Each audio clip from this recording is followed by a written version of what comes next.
আপনাদের কাছে একটি ঘটনা শেয়ার করতে চাই। ঘটনাটা আমাদের এলাকার এক বড় ভাইয়ের। ওনার নাম ছিল শিপন।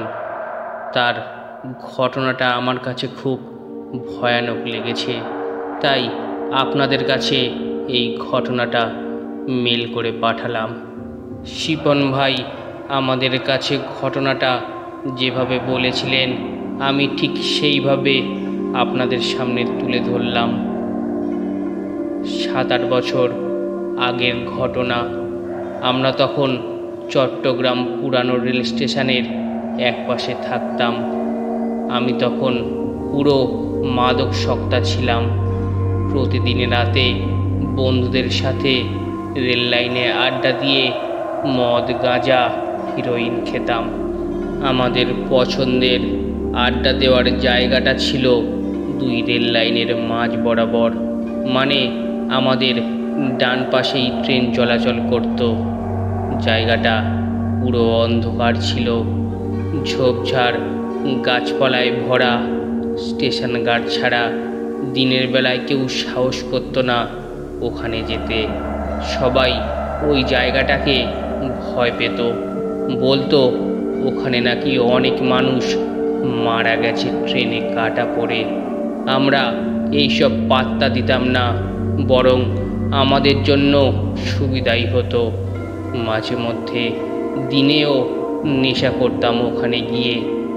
একদিন রাতে আমরা 4 জন মিলে নেশা করে ওখানে ঘাসের ওপরে শুয়েছিলাম। চাঁদের আলো ছিল, তাই ভালো লাগছিল। 4 জনেই মোটামুটি মাতাল অবস্থায় ছিলাম। আমার হালকা চোখ বুজে আসতেই হঠাৎ একটা কান্নার শব্দ শুনতে পেলাম। আমি উঠে দেখলাম আমাদের থেকে প্রায় 30 হাত দূরে ছোট্ট একটি বাচ্চা রেল লাইনের ওপর শুয়ে আছে আর কান্না করছে। আমি এই দৃশ্য দেখে ভয় পেয়ে গেলাম। আশেপাশে কোনো ঘরবাড়িও নেই যে বাচ্চাটা ওখান থেকে আসবে। তারপর আমি বন্ধুদের ডাকতে লাগলাম, কিন্তু আমার বন্ধুরা উঠলো না। ঘড়ি দেখলাম, তখন বাজে রাত 3:40। প্রায় 20 মিনিট ধরে বাচ্চাটার কান্নার শব্দ শুনতে পেলাম। শব্দ বন্ধ হওয়ার পর বন্ধুদের জাগিয়ে সব খুলে বললাম। তারা বিশ্বাস করলো না, বলল হয়তো বিড়াল টিড়াল হবে। আমিও বিষয়টাকে পাত্তা দিলাম না। তারপর প্রতিদিনকার মতো সবাই ফজরের আজানের 1 ঘন্টা আগে বাসায় চলে গেলাম। বিষয়টাকে পাত্তা না দেওয়াটাই ছিল আমার জীবনের মস্ত বড় ভুল, কারণ এরপর দিন আমার জীবনে যে ভয়াবহ ঘটনা ঘটেছিল তা হয়তো আমার প্রাণটাই কেড়ে নিত আর ছিন্ন ভিন্ন করে দিত আমার এই দেহ।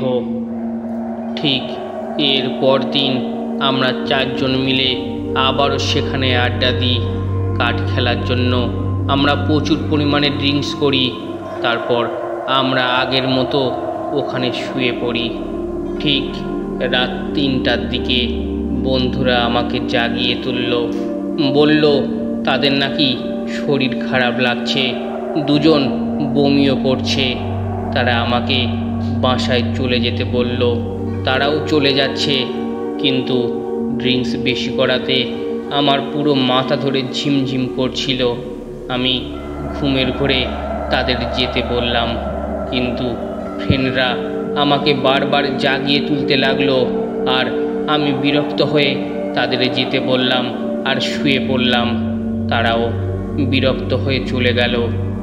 তারা যাওয়ার কিছুক্ষণ পর হঠাৎ আমার ঘুম ভাঙল একটি মেয়ের কান্নার শব্দ শুনে। উঠে তাকিয়ে দেখলাম চাঁদের আলোতে একটি মেয়ে রেল লাইনের উপরে হাঁটু গেড়ে বসে আছে, মাথা নিচু করে খুব জোরে জোরে কান্না করছে। গতকাল ছোট্ট বাচ্চাটা যেখানে ছিল ঠিক ওই জায়গাতেই মেয়েটা বসে আছে।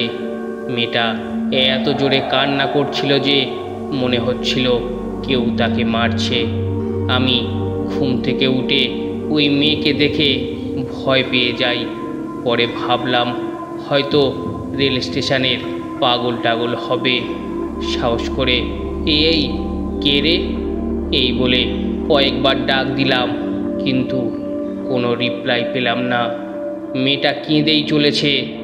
আমি বিরক্ত হয়ে লাইন থেকে একটি শিল পাথর নিয়ে তার দিকে ছুঁড়ে দিলাম।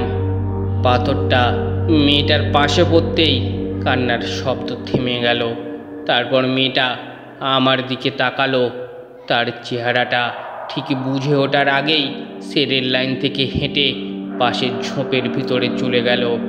আমি ঘড়ি দেখলাম, ঠিক 4টে বাজে। বাসার দিকে চলে যাব এই ভেবে আমি উঠতে লাগলাম, কিন্তু আমি উঠতে পারছিলাম না।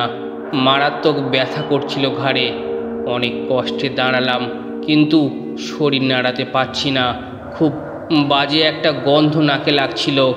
হঠাৎ আবিষ্কার করলাম কে যেন আমার ঘাড়ে বসে আছে।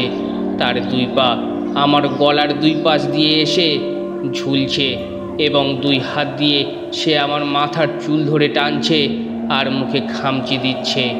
আমি চিৎকার করতে থাকি আর হাত দিয়ে নিজের মুখমণ্ডল বাঁচাতে প্রাণপণ চেষ্টা করি। এভাবে প্রায় কতক্ষণ যায়, কখন বেহুঁশ হয়ে গেছি বলতে পারবো না।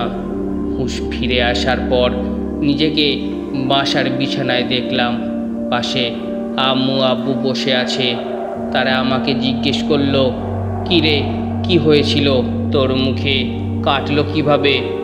আমি সব খুলে বললাম আর জানতে চাইলাম আমাকে এখানে কে নিয়ে এসেছে। তখন আব্বু বলল, এলাকার কিছু আঙ্কেল স্টেশনের পাশে মসজিদে নামাজ পড়তে যান। তারা লাইন ধরে হেঁটে আসছিলেন। হঠাৎ দূর থেকে লাইনের উপরে আমাকে দেখে তারা মনে করেছেন কোনো লাশ হয়তো ট্রেনে কাটা পড়েছে, কিন্তু কাছে আসার পর আমাকে জীবিত পেয়ে তারা হাসপাতালে নিয়ে যান। এর মাঝে আমাকে স্টেশন গার্ড দেখে চিনতে পেরে আমার বন্ধুকে ব্যাপারটা জানায়। তারপর আমার ফ্রেন্ড আমার বাবাকে ইনফর্ম করে। আব্বু গিয়ে আমাকে হাসপাতাল থেকে নিয়ে আসেন। আব্বু এটাও বলেন যে আমাকে রেল লাইন থেকে সময় মতো না সরালে হয়তো আমি ট্রেনে কাটা পড়তাম, কারণ ভোরের ট্রেনটা এর কিছুক্ষণ পরেই আসতো। এরপর থেকে আমি মদ গাঁজা রাতের আড্ডা একেবারেই ছেড়ে দিই। ঘটনাটা কেমন লাগলো অবশ্যই কমেন্ট করে জানান, আর ভালো লাগলে চ্যানেলটি সাবস্ক্রাইব করে নিন। ধন্যবাদ।